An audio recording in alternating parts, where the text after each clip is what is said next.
Social സ്റ്റഡീസിനെ സംബന്ധിച്ച് പിള്ളേർ എപ്പോഴും പറയുന്നൊരു കംപ്ലൈൻ്റ് ആണ്, ഞങ്ങളെല്ലാം പഠിച്ചുകൊണ്ട് പോയി, എല്ലാം കാണാപ്പാഠം പഠിച്ചു, പക്ഷെ ഞങ്ങൾക്ക് ഉത്തരം എഴുതാൻ അറിയത്തില്ല. ആദ്യമേ തന്നെ പറയട്ടെ, നിങ്ങൾ ഒരു കാരണവശാലും കാണാപ്പാഠം പഠിക്കേണ്ട സബ്ജക്റ്റ് അല്ല സോഷ്യൽ എന്ന് പറയുന്നത്. നിങ്ങൾ വർഷമൊക്കെ അത്യാവശ്യം നിങ്ങൾ മൈൻഡ് മാപ്പ് ഒക്കെ വെച്ചിട്ട് പഠിക്കണം. പക്ഷേ അല്ലാതുള്ള കാര്യങ്ങൾ നിങ്ങൾക്ക് കാണാപ്പാഠം പഠിച്ചുകൊണ്ടൊക്കെ നിങ്ങൾക്ക് പരീക്ഷയിൽ വൃത്തിയായിട്ട് പ്രൊഡ്യൂസ് ചെയ്യാൻ പറ്റത്തില്ല.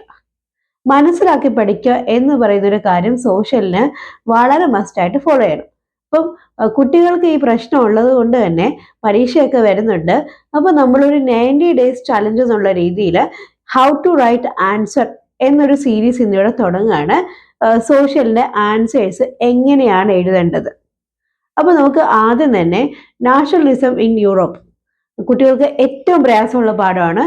അതിൻ്റെ അകത്ത് ഏറ്റവും കൂടുതൽ തവണ ചോദിച്ചൊരു ചോദ്യമുണ്ട്, യൂണിഫിക്കേഷൻ ഓഫ് ഇറ്റലി. അത് പല രീതിയിൽ ചോദിച്ചിട്ടുണ്ട്. കഴിഞ്ഞ വർഷമാണെങ്കിലും analyse the process of unification of Italy എന്ന് ചോദിച്ചു. പിന്നെ describe the process of unification of Italy എന്ന് ചോദിച്ചു.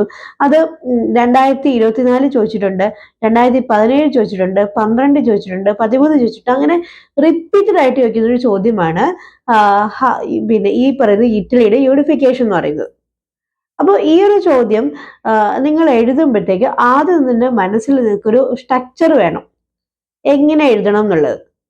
ഈ പഠിച്ച കാര്യങ്ങൾ മൊത്തവും വാരി വലിച്ച് എഴുതുക അല്ല പിന്നെ സോഷ്യലിൽ ഉത്തരം എഴുതുക എന്ന് പറയുന്നത്. അപ്പം യൂണിഫിക്കേഷൻ ഓഫ് ഇറ്റലി എഴുതാൻ വേണ്ടിയിട്ട് ആദ്യം നിങ്ങൾ ചെയ്യേണ്ട ഫസ്റ്റ് പാരഗ്രാഫ് എന്ന് പറയുന്നത് ഇറ്റലിയുടെ സിറ്റുവേഷൻ എങ്ങനെയായിരുന്നു, യൂണിഫിക്കേഷന് മുമ്പ് ഇറ്റലിയുടെ സിറ്റുവേഷൻ എങ്ങനെയായിരുന്നു എന്നുള്ളത് വളരെ കറക്റ്റായിട്ട് എഴുതണം. ഒരു 1-2 വരി മതി അത്. ഇറ്റലി എന്ന് പറയുന്നത് വളരെ ഫ്രാഗ്മെന്റഡ് ആയിട്ട് കിടന്ന ഒരു പ്രൊവിൻസ് ആണ്. അതിലാകപ്പാടെ സാർഡീനിയ പിഡമന്റ് എന്ന് പറയുന്നതാണ് ഇറ്റലിയുടെ അണ്ടറിലുണ്ടായിരുന്നത്. ബാക്കിയെല്ലാം ഇങ്ങനെ ഫ്രാഗ്മെന്റഡ് ആയിരുന്നു. അതാണ് നിങ്ങളുടെ ആദ്യത്തെ ഇൻട്രൊഡക്ഷൻ വേണ്ടത്. അത് കഴിഞ്ഞിട്ട് ഈ ഇറ്റാലിയൻ യൂണിഫിക്കേഷനിൽ വരുന്ന ആൾക്കാർ, ഇറ്റാലിയൻ യൂണിഫിക്കേഷനിൽ മെയിനായിട്ട് വരുന്ന 3 പേരാണ് ഗെസിപ്പെ മസിനി, പിന്നെ ഗെസ്പെ ഗരിബാൾഡി, കേവിയർ. ഇതിൽ ഈ ഗെസ്പെ മസിനി എന്ന് പറയുന്നത് വളരെ ഇമ്പോർട്ടൻ്റ് ആണ്. മസിനിയെ കുറിച്ചിട്ട് അല്ലാതെയും ചോദിച്ചിട്ടുണ്ട്. Write a short note on Mazzini എന്ന് പറഞ്ഞിട്ട് ചോദ്യം വന്നിട്ടുണ്ട്. പിന്നെ Mazzini is the worst enemy of our system. ഇത് ഇങ്ങനെ എന്തുകൊണ്ടാണ് ഓസ്ട്രിയൻ മജിസ്ട്രേറ്റ് ആയിട്ടുള്ള മെറ്റേണിച്ച് പറഞ്ഞത്, അങ്ങനെയുള്ള ചോദ്യം ഒക്കെ വന്നിട്ടുണ്ട്. അപ്പോൾ മസിനിയെ കുറിച്ചിട്ട് ആദ്യം എഴുതുക. മസിനിയാണ് ഇതിൽ ഏറ്റവും ഇമ്പോർട്ടൻ്റ് ആയിട്ടുള്ള വ്യക്തി. സോ മസിനിയുടെ കോൺട്രിബ്യൂഷൻ എഴുതുക.